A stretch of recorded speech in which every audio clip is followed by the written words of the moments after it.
Est-ce que tu savais que plus de 50 000 Guadeloupéens et Martiniquais avaient contribué à l'une des plus grandes réalisations d'ingénierie du XXe siècle? Oui, je te parle du canal de Panama. Une histoire méconnue mais fascinante où des milliers d'Antillais ont traversé l'océan pour chercher une vie meilleure, pour finalement marquer l'histoire d'un pays étranger. Aujourd'hui, je vous raconte cette histoire entre aventure, exploitation, espoir et héritage. À la fin du 19e siècle, la vie aux Antilles est tout sauf facile. La chute de l'industrie sucrière a laissé énormément de gens sur le carreau et en 1902, l'éruption de la montagne Pelée a encore rendu les choses plus difficiles. La ville de Saint-Pierre est complètement détruite, exacerbant une crise économique déjà critique. Et dans ce contexte, beaucoup de Martiniquais et de Guadeloupéens vont être attirés par des propositions venant de l'extérieur. Et une proposition, une promesse va les toucher particulièrement, celle qui vient du Panama. Mais dis-moi, Jamy, le canal de Panama, c'est quoi en fait? Avec sa construction achevée en 1914, le canal de Panama est une voie navigable stratégique de 77 km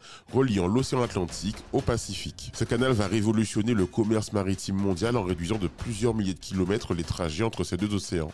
Sa construction a impliqué plus de 200 000 ouvriers internationaux et a coûté environ 375 millions de dollars. C'est un exploit technique et humain, malgré des conditions de travail déplorables. À cette époque-là, les Américains recrutaient massivement pour construire ce canal qui allait relier l'océan Pacifique à l'océan Atlantique. 90 cents par jour, logement, nourriture et même un billet de retour après 500 jours de travail. Sur le papier, c'était une proposition à ne pas refuser. Et en réalité, c'était la douille du siècle, les amis, la douille du siècle. En fait, pour être tout à fait exact, avant l'arrivée des Américains au Panama, quelques Antillais faisaient déjà le voyage pour essayer de trouver du travail et aider sur les chantiers. Les premiers Antillais arrivent au Panama autour de 1851. D'abord pour construire une voie ferrée sous contrôle britannique. Plus tard, en 1881, Ferdinand de Lesseps, celui qui a créé le canal de Suez, recrute des Martiniquais pour la première tentative française de percer le canal. Mais c'est surtout entre 1904 et 1914 que les choses vont s'accélérer. Les Américains reprennent le chantier et font exploser l'immigration. À l'époque, on comptait environ 3 Martiniquais pour un Guadeloupéen sur le chantier. Et attends, en 1905, alors ce que je lis là, en 1905, on dénombrait précisément 2887 Martiniquais travaillant sur le canal. Impressionnant. Terrassiers, manœuvres, cuisiniers, boulangers. Les Antillais étaient partout sur ce chantier qui était vraiment titanesque. Mais les conditions étaient loin d'être idéales. Chaleur étouffante, maladies, fièvre jaune, paludisme, accidents très fréquents. Et nombreux sont les Antillais qui n'ont pas survécu à la difficulté de la tâche. Et pourtant, ils ont continué, animés par l'espoir d'un avenir meilleur. Et malheureusement, ça ne s'améliore pas, puisque la fin de la construction en 1914 marque le début d'un nouveau calvaire. Licenciés, sans indemnité, sans rapatriement, beaucoup se retrouvent coincés à vie au Panama, sans les moyens de pouvoir revenir. Et ils se retrouvent obligés de se réinventer une vie, un quotidien, des habitudes, dans un pays qui parle une autre langue, loin de leur famille, loin de tout. Aussi ou cahier à chaque instant, pour les cousines au cavine baigner, pour la caveye yo, en commandé les répondants ni cogné la main, moi commandé les tambouillés pour moi, bébazor détail à ça. Aujourd'hui, entre 60 000 et 70 000 Panaméens sont originaires de la Martinique et de la Guadeloupe. Ces familles sont installées à Panama City dans un quartier qu'on appelle Colón et portent des noms à connotation antillaise francisée, ce qui tranche beaucoup avec les noms habituels des Panaméens. On parlait beaucoup avec ma mère. C'était la seule façon de ne pas oublier la Martinique. Et puis surtout, on parlait plus créole que français. C'était interdit de parler créole, c'était interdit de parler anglais à l'école.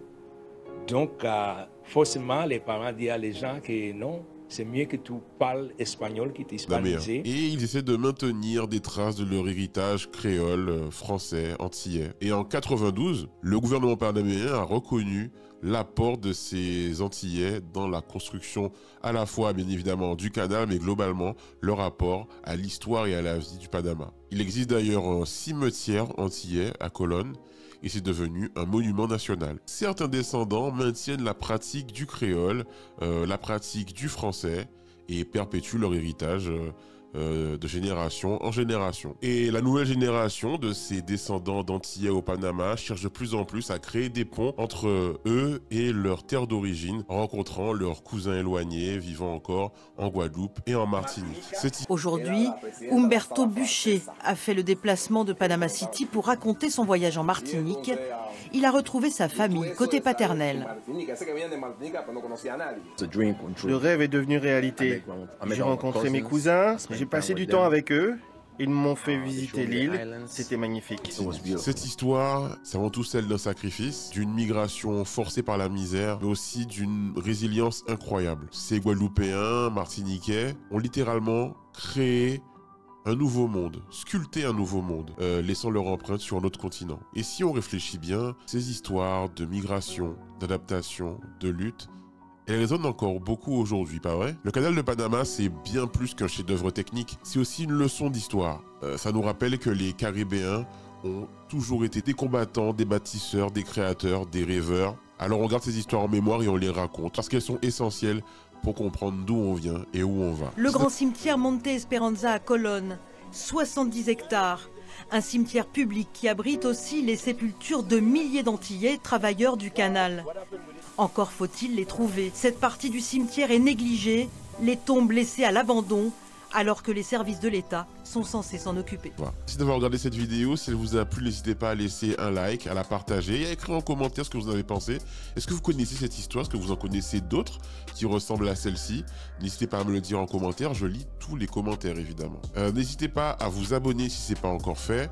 Et à me retrouver sur ma chaîne Twitch pour des lives quotidiens où on parle d'actualité, d'histoire, où on rigole, on parle de plein de choses. C'est vraiment super intéressant. Donc le lien, il est en description. Et moi, je vous dis à bientôt sur le Moicast.